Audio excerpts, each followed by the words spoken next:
Ketika kiai hadir di sholawat dengan menggunakan sarung, baju koko, dan peci hitam, itu sudah menghadirkan budaya lokal. Bukan pakai jubah. Bukan saya melarang orang pakai jubah, bukan.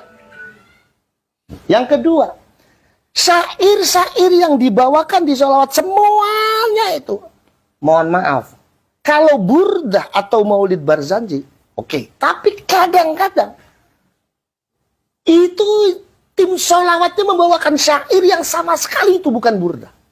Sama sekali itu bukan maulid Nabi. Satu contoh, saya pernah menemukan begini. Ketika saya pengajian di satu daerah, dibarengkan dengan tim sholawat. Itu tim sholawatnya menyanyi ini. Syairnya itu marartu ala diyara layla. Ugabbilu dhal jidara walal jidara. Wa ma hubbud diyar syafaghna qalbi walakin hubbu man sakanat diyar. Nangis, saya tanya, ente nangisin apa? Ingat Rasulullah. Ya ingat Rasulullah, jangan bawa syair itu. Itu syair bukan burda atau bukan maulid Nabi, bukan madhur Rasul. Itu syair-syairnya Kais kepada Laila. Marartu ala diyar, saya melewati sebuah rumah. Dan itu rumahnya Laila. Lalu kuhadapkan dada ini kepada rumah itu. Ketika aku menghadapkan dada ini kepada rumah itu, orang menyangka kalau aku suka dengan rumahnya. Padahal sesungguhnya aku bukan suka dengan rumahnya, tetapi aku lebih mencintai orang yang ada di dalam rumahnya. Itu syairnya Kais kepada Laila. Kok ditangisin dibilang ini? Ingat Rasulullah, dasmu, saya bilang. Ini gara-gara apa? Gara-gara apa? Gara-gara forum-forum bersolawat itu sama sekali tidak pernah menghadirkan masyayikh kita. Sehingga apa? Masyayikh kita yang lebih paham tentang keilmuan solawat, kita tinggalkan. Akhirnya kita salah dalam memahami sholawat. Salah dalam memahami sholawat dalam segi bacaan. Itu. Jadi saya anjurkan kepada pemerintah daerah, kalau mau mengadakan sholawat silakan. Tapi yang memimpin masyayikh kita. Karena masyayikh kita jauh lebih memahami esensi sholawat.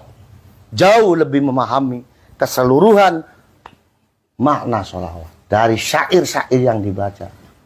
Kalau kiai masyayikh kita pasti akan menganjurkan membacanya maulid Nabi, sholawat, dan madhur Rasul, burdah. Nggak ada syairnya Kais dibaca, itu nggak ada. Kalau perlu nggak usah ngundang Habib lagi. Kalau perlu nggak usah ngundang Habib lagi, Habib itu nggak bisa apa-apa. Ya kan? Habib itu nggak bisa apa-apa. Iya kan? Nah, sekarang kalau Habib umpama, satu contoh saja, saya tanya Sufi itu apa? Nggak akan pernah bisa jawab yang namanya Habib. Karena itu ilmunya orang santri, itu ilmunya pesantren. Makanya ada seorang Habib yang bicara Sufi, salah semua. Disangkanya Sufi itu soal fikih. Lutfi bin Yahya. Salah benar teman. Tasawuf. Sufi itu bukan urusan fikih, Pak. Ulama Sufi itu sumber fitnah. Iya. Satu lagi Gus. Ya. Ini kan di framing oleh kelompok Mukibin, seolah-olah panjenengan itu kok takzim sama Lutfi bin Yahya. Padahal kan kelihatannya nggak mungkin loh. Ya. Kalau takzim maknanya sebagai murid ke guru, ya enggak lah. Habib Lutfi itu lebih muda usianya daripada abah saya. Iya enggak?